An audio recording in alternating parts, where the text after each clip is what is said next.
In this episode, we will talk about social isolation and crab mentality and how it affects our humanity. The world is now filled with people of differing opinions and mindsets, and it's frustrating how instead of coming together, many of us tend to group ourselves from others, and in the process, isolate ourselves from the rest of society. This is a serious challenge for all of us in an era where either you're with those who adhere to an idea set or you're against them. I can recall my own personal experience. I was in a podcasting group filled with people who are supposed to be my peers and friends, but in the process they ignored me and refused to support my content, in which I understand I may be rowdy at times and they have their claim to fame, when all I wanted, perhaps everybody, was to fit in and be, well, supported as well by these folks I consider as friends. This is the reason why our society is fragmented from the start. Instead of helping each other, we tend to just shove around those who are different from our own perspectives in life, politics, career, faith, and even entertainment. If you say praise a certain political figure, you will be ridiculed upon by those who oppose the said figure. And when you criticize, you get bashed as well, this time by the person's supporters. In our society, we hurl names and accusations and get strongly affiliated against a notion so much that we downplay even the good it brings to the people. In other words, our mindset boils down to this: we are the right ones, the better ones, the cool ones, and all the rest fall short of our standards.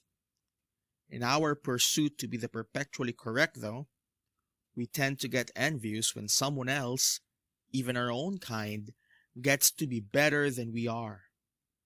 That mindset, including the desire to downplay and drag someone else down for our benefit, is called crab mentality. Crab mentality, or the crabs in a bucket mindset, comes from the way crabs act when they are in a bucket, seawall, or any other area with each other. When one crab is at a high position, the rest would drag that crab down, causing everyone, in the case of those in a bucket, their collective demise. Commonly, it's summarized as, if I can't have it, neither should you. And it affects us in ways we cannot imagine. We get green with envy when we, or those we affiliate with, get behind our opponent, even if the arrangement is done amicably. We resent when others succeed and gloat when they fail. Instead of cheering on for those who thrive, we tend to stomp them out, thinking that they would be threats to us rather than thinking of them as our partners for collective success. In a 2015 study in New Zealand, the average exam result performance increased by 18% when the students have no idea as to their ranking based on the results. Simply put, if we do not get our successes published, we wouldn't have a taste of the crab claw pulling us down.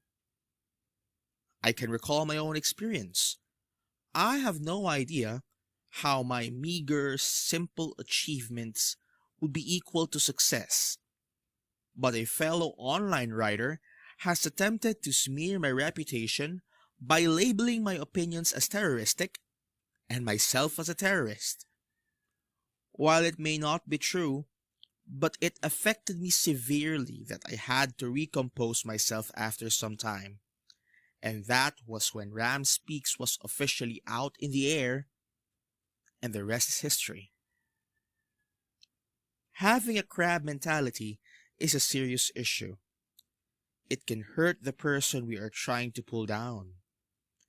It has caused bullying, violence, and at times death. And no matter what one would do to drag another person down, it wouldn't work, simply because success is not measured by who's on top, but rather by whose lives we touched. Can anyone recall the allegory of the long spoons? It's a story of how people in hell used the long spoons to feed themselves, but because the spoon is long, they end up starving because they couldn't feed themselves with the long spoon. And how people in heaven use these spoons to feed each other and are filled and satiated as each had a spoon to feed the other, and via they are also fed. It's the same way with this issue. We tend to group ourselves distinctly enough that when opportunities arise, we refuse to offer them to those who can deliver it better when done together with us than doing it alone, and end up losing, spoiling, ruining the opportunity given to us. The reason we spoil it is not because nobody would help, but rather because we are afraid that they would take the credit if they pull it off successfully. If we practice the mindset of sharing it, everybody gets a hand at working it out and reaping the benefits, the credits, and the feeling of fulfillment. Indeed, social isolation is both a cause and effect of crab mentality. And unless these are replaced by openness, cooperation, and genuine respect for each other, it would continue to plague our society, and it left unchecked would leave all of us, in the process, broken.